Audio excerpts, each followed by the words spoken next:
ঘটনাটো হৈছে মই জনামতে আৰু এই ইয়াতে সি ভাড়া থাকে নিৰ্বাসী এই পিছপিনে ঘৰটোত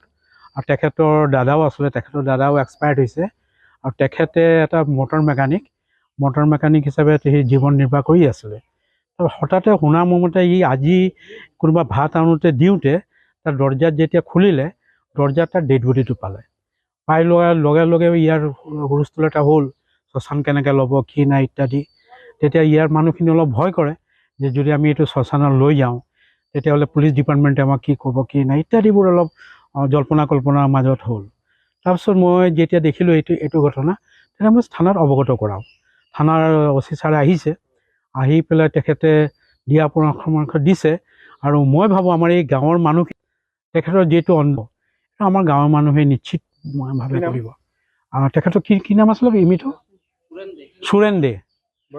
বয়স 65 মান হ'ব পৰিয়ালৰ মই জনামতে 2 ভাই আছিলে এজনতো মোৰ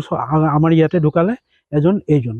বাট বাকী ৰিলেশ্যনশ্বিপটো মই গম নাপাওঁ যিকোনো খবৰৰ বাবে যোগাযোগ কৰক 7099017330